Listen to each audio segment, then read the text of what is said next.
We know him as H. Ross Perot, but that's not how his daddy pronounced the name. Perot, corn roll, cotton roll, Perot, just so you get your pronunciation right. The Naval Academy would later rebrand the family name for Ross Jr. to the proper French pronunciation of Perot. But that would never change the core of the man. Born a son of a cotton broker in the East Texas town of Texarkana. We had a bad season one year, and I walked into the kitchen in November and my mother was crying. I said, "Mother, what's the matter?" She said, "Your dad just sold his horse." I said, "What?" He says, "Yes, your dad just sold his horse." I said, "Why'd he do that?" He says, "So that we could buy you and Betty Christmas presents." Tells you all you need to know about them, doesn't it?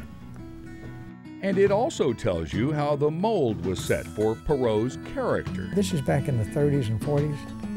From the time I was a little boy, he taught me that all people are created equal. It was really interesting to see how people took care of one another, cared for one another, and back through that difficult time in the Depression.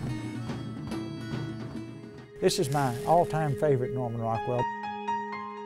I wish it hung everywhere in our country to remind everybody that the history of our country is each generation working and sacrificing to pass on a stronger country to our children. Important to Perot because that's exactly what his dad did. He spent his whole life was dedicated to giving us the life he never had. And Ross started learning that lesson at a very early age. I started to work at 6. I sold a lot of Christmas cards, but Christmas was over. Then I sold a lot of garden seeds, but then the spring was over. I sold Saturday Evening Post next. That was year-round.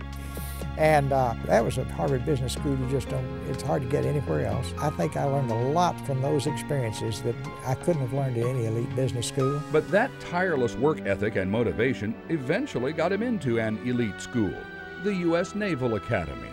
And the values of honesty, decency, and hard work that he learned from his father earned him the respect of his fellow cadets, who elected him class president, chairman of the honor committee, and battalion commander. And what does this letter say?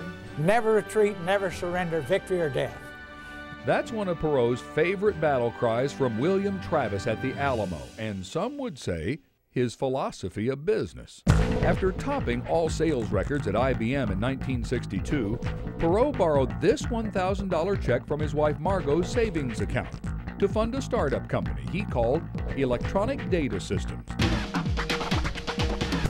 EDS went on to revolutionize the way that business data is collected, managed, stored, and used, and it grew to employ 70,000 people. In 1984, Perot sold the company to General Motors for $2.5 billion. I'm not going to retire. I'll never retire. Just 4 years after selling EDS, he began building Perot Systems. Now headquartered in Plano, Perot employs 16,000 employees that generate over $1.5 billion a year in revenue, and growing. Well, the whole story there, though, is about talented people. No, we had wonderful, talented people that did Mission Impossible and made it all happen. Mission Impossible is a Perot trademark.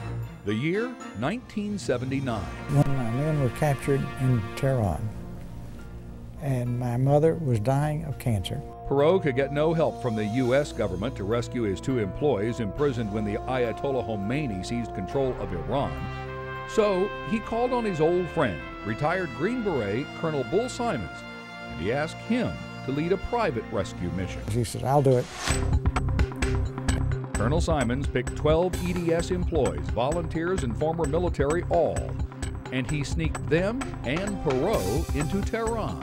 In a fortress-like prison with 10,000 prisoners, and he staged the largest jailbreak in history. Everybody got out so that our 2 men could go out. December 1969, the Vietnam War going badly. Perot launched a mission to take Christmas presents to American POWs being tortured in prison camps. The finest Christmas present these children could receive would be to know the status of their fathers, some of whom have been missing for nearly 5 years. The North Vietnamese wouldn't let Perot in, but his mission to improve the treatment of U.S. POWs was far from a failure. And day after day after day, they sat in solitary confinement. One thing the communists don't like is bad PR. And he was getting them a whole lot of that. And so, as a direct result of that, our treatment changed. And And 2 years later, American POWs started coming home. Ross Perot is a patriot. That's Admiral Vern Clark, Chief of Naval Operations at the Pentagon. He told the crowd at the Eisenhower Awards last year he gets a lot of calls from Perot, who still comes to the rescue of those who serve this country. This is the ensign who was on this large ship, and an enlisted man got his legs entangled in the rope. The halls of Perot Systems headquarters are lined with the stories of help given to injured military personnel and their families over the past 30 years. People don't have the stomach to fix these problems.